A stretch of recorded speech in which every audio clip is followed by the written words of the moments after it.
Hello students. तो आज का टॉपिक है शोल्डर जॉइंट। तो शोल्डर जॉइंट जैसा कि आप जानते हो, शोल्डर जॉइंट दो बोन से मिलकर बनता है। First one is the humerus and second one is the scapula. So this is ball and socket type of variety. Ball means the one articular surface of the joint is seem like a ball, like this one. This is the head of the humerus, and the another one is the socket. So glenoid cavity is the like a socket. So this is ball and socket type. And so जब भी हमने joint करने हो तो उसमें दो चीज़ें ज़रूरी रहती है. First one is the articular surface की कौन कौन सी बोन से मिलकर वो ज्वाइंट बनता है, and the second one is the ligament. तो चलिए बात करते हैं शोल्डर ज्वाइंट के लिगामेंट्स की. So this is synovial type of joint. So सबसे पहले साइनोवियल ज्वाइंट जो रहते हैं जिनमें मूवमेंट रहती है उनमें कैप्सुलर लिगामेंट आता है. तो कैप्सुलर लिगामेंट बात करते हैं. तो capsular ligament is a very loose ligament और परमिट ए फ्री मूवमेंट्स. इस तरह से ज्वाइंट रहेगा तो जो फ्रीली मूवमेंट होती है, ठीक है ना, क्योंकि शोल्डर ज्वाइंट है. शोल्डर ज्वाइंट में मूवमेंट्स फ्लेक्शन हो गई, एक्सटेंशन हो गई, अबडक्शन एडक्शन होती है. तो उसके लिए जो लिगामेंट रहते हैं तो इसको होल्ड तो करके रखते हैं ज्वाइंट को, पर इसको फ्रीली मूवमेंट भी प्रोवाइड करते हैं. ठीक है. तो अगर हम कैप्सुलर लिगामेंट की बात करें तो कैप्सुलर लिगामेंट एक बहुत ही एक तरह का लूज लिगामेंट रहता है जो articular surface, this is the glenoid cavity and this one is the head of the humerus. तो ये दोनों आर्टिकुलर सरफेस है जो मिलकर शोल्डर ज्वाइंट बना रहे हैं. तो आर्टिकुलर सरफेस को अटैच रहता है कैप्सुलर लिगामेंट. तो अगर हम देखें तो लेफ़्ट साइड का ज्वाइंट है ये, ठीक है, लेफ़्ट शोल्डर ज्वाइंट है. Medially capsular ligament supraglenoid tubercle वहाँ पर लगेगा. तो so this is the glenoid cavity, infraglenoid tubercle, and this one is the supraglenoid, glenoid cavity के just above, this is supraglenoid tubercle. तो यहाँ से लिगामेंट, जो कैप्सुलर लिगामेंट है वो विगन होता है. और anatomical neck, so this is the anatomical neck which separate the head part from the upper end, rest of upper end. so anatomical neck, तो यहाँ पर यहाँ तक वो लिगामेंट ज्वाइन रहेगा from the supraglenoid tubercle up to the anatomical neck. Inferior side पे ये ligament attach नहीं रहता, इसलिए जब डिसलोकेशन होती है, डिसलोकेशन ज्वाइंट आर्टिकुलर सरफेस एक दूसरे से अलग हो जाते हैं, तो inferiorly joint dislocate shoulder joint जो रहता है वो इन्फीरियरली ज़्यादा रहता है, उसकी प्रोबेबिलिटी ज़्यादा रहती है, क्योंकि इन्फीरियर साइड पे, क्योंकि ऊपर को वो सपोर्ट कर रहा है, ये कैप्सुलर लिगामेंट है, पर नीचे की तरफ से वो नहीं रहता. ठीक है. So next ligament is the coracohumeral ligament. So coracohumeral ligament जैसा से नाम से ही है, it began from the root of the coracoid process. So this is the coracoid process, this one. So root is this.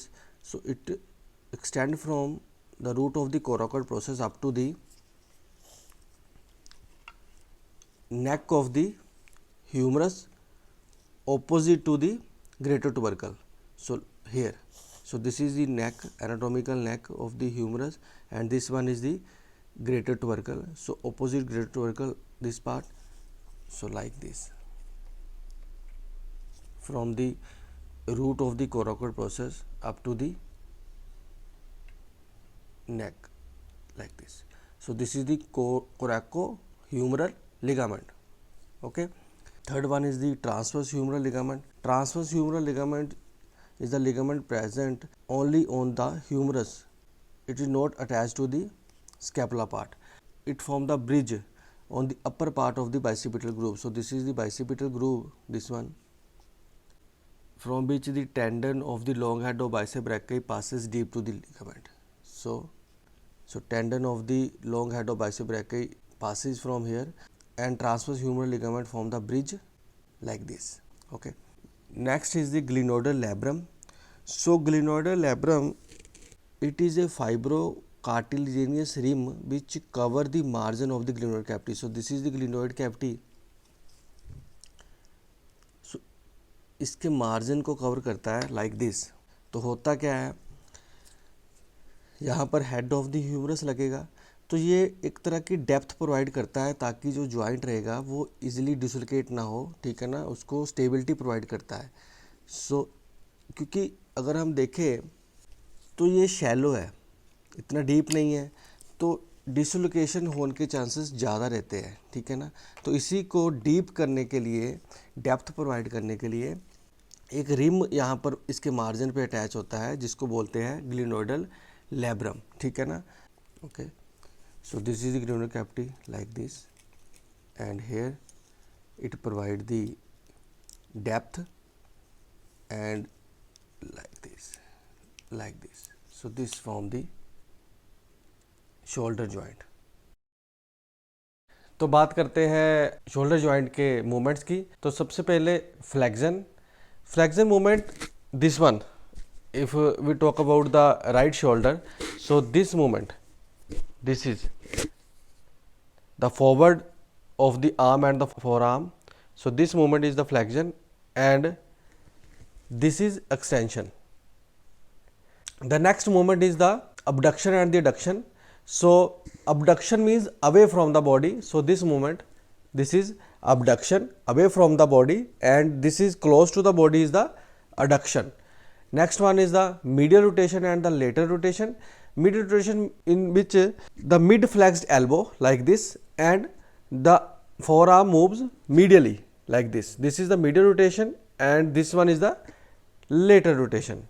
Okay, and the last one is the circumduction, like the bowler do the bowling like this one, this movement, this is the circumduction.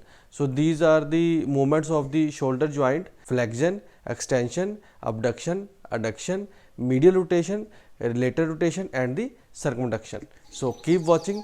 Thank you.